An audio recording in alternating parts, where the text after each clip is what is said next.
नमस्कार दोस्तों, कैसे हैं आप सभी। एक बार फिर से आप सभी का स्वागत है आपके अपने YouTube चैनल प्रॉफिट स्टडी में। तो साथियों, आज की इस वीडियो में बात करने वाले हैं रेलवे एएलपी भर्ती 2024 के अंतर्गत फाइनली आपका ऑफिशियली आंसर की रेलवे की तरफ से रिलीज कर दिया गया है और सभी छात्र बखूबी अपना जो नंबर है वो मिला लिए होंगे कि उनका कट छट कर कितना सही हो रहा है, कितना गलत हो रहा है और उन्होंने कितना टोटल अटेम्प्ट किया था। अब सबसे बड़ी परेशानी ये है कि यूट्यूब पर रोजाना हजारों वीडियो अपलोड हो रहे हैं कि अगर आपका 40 नंबर है तो आप सेफ हो या नहीं हो, अगर आपका 30 नंबर है तो आप सेफ हो या नहीं हो। इसको लेकर छात्रों के मन में इतना ज्यादा कंफ्यूजन क्रिएट हो गया है कि जो सेफ होने के बावजूद भी उनको समझ में नहीं आ रहा कि क्या उनको सीबीटी 2 की तैयारी करनी चाहिए या फिर नहीं करनी चाहिए। तो आज की इस वीडियो में आप लोगों के सामने कुछ तथ्य रखने वाले हैं जो नॉर्मलाइजेशन से रिलेटेड है, परसेंटाइल से रिलेटेड है। तो चलिए वीडियो की शुरुआत करते हैं। इससे पहले जितने कैंडिडेट चैनल पे फर्स्ट टाइम है सब्सक्राइब नहीं किए, फटाफट करके सब्सक्राइब कर दीजिएगा रेलवे भर्ती की पल पल की अपडेट के लिए। इसके साथ साथ डिस्क्रिप्शन में आपको टेलीग्राम ग्रुप,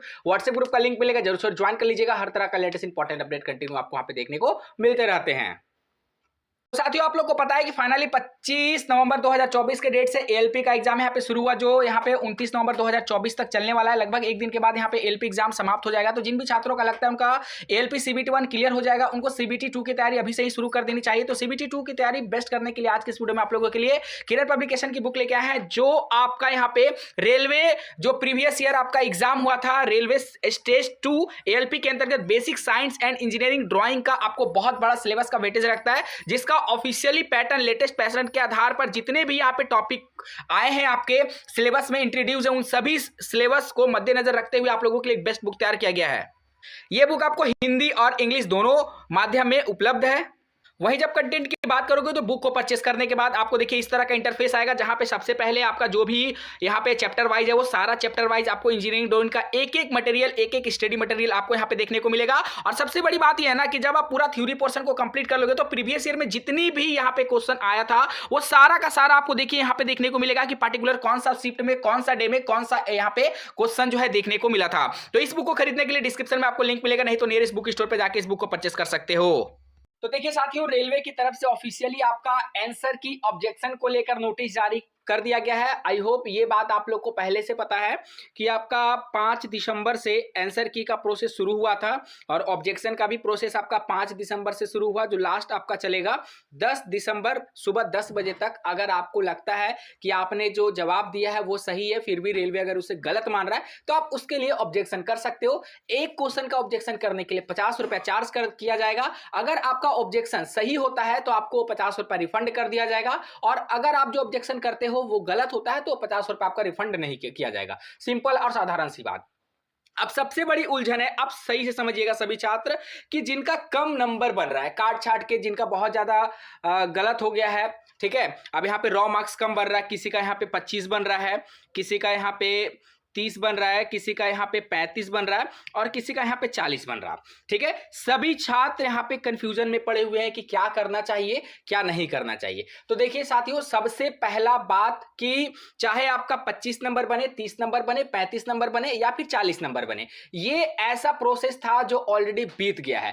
अब इसमें आप कुछ भी उलट फेर नहीं कर सकते हो, कोई भी बदलाव अब अपने नंबर में आप नहीं कर सकते हो। अब आप छोड़ दीजिए रेलवे के ऊपर, नॉर्मलाइजेशन के ऊपर, आपके शिफ्ट के ऊपर, वो डिसाइड करेगा कि ये जो आपका 25 नंबर है, ये जो आपका 30 नंबर है, ये 35 जो है या फिर ये जो 40 नंबर है, वो उसमें कितना नंबर का इंक्रीज होगा। क्योंकि आपका मेरिट लिस्ट जो बनेगा सीबीटी 1 का वो क्वालिफाइंग नेचर का है और आउट ऑफ 100 में बनेगा, 75 में नहीं बनेगा, आउट ऑफ 100 में बनेगा।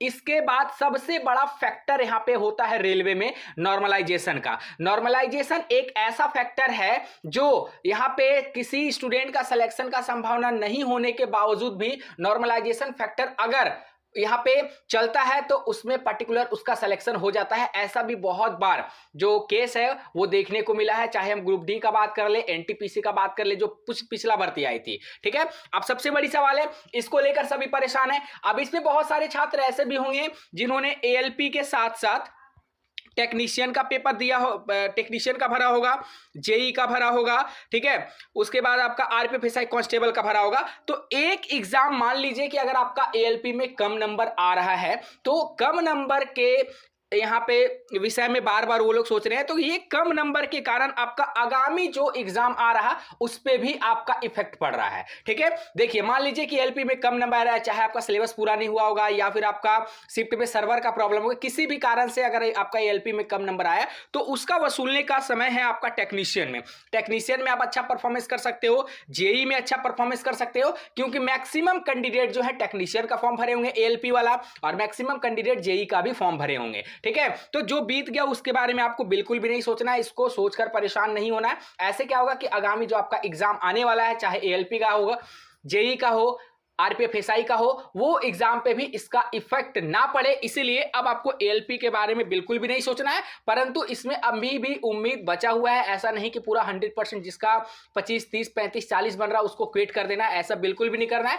आपका आगामी जो भी परीक्षाएं आने वाली है अभी उसके बारे में सोचिए। उसके बाद जब यहाँ पे नॉर्मलाइजेशन फैक्टर अपनाया जाएगा, जब यहाँ पे आउट ऑफ 100 में आपका मार्क्स को कैलकुलेट किया जाएगा, आपके शिफ्ट के ऊपर भी डिपेंड करता है कि आपका शिफ्ट जो है इजी था या फिर मॉडरेट था या फिर हाइट था, उसमें भी नॉर्मलाइजेशन में अच्छा खासा नंबर जो है बढ़ता है। ठीक है, तो अभी आपको क्या करना है कि आगामी जो भी परीक्षाएं हैं, जैसे टेक्नीशियन का आपका शुरू होने वाला है, जेई का आपका शुरू होने वाला है 16 तारीख से, टेक्नीशियन का 19 तारीख से शुरू होने वाला है, तो अभी आपको उस पर फोकस करना है। अभी इस पे नहीं सोचना है कि हमारा एलपी में कम नंबर बना था, अब हम क्या करें, सीबीटी 2 की तैयारी करें या नहीं करें। अभी सीबीटी 2 के बारे में अभी आपको नहीं सोचना है, पहले जो अभी आपका एग्जाम सामने है फेज 1 का, उस पे अभी आपको ध्यान देना है। बाकी अगर इससे रिलेटेड आपके मन में कोई भी सवाल है, डाउट है, तो हमें कमेंट सेक्शन में मेंशन करके जरूर बताइएगा।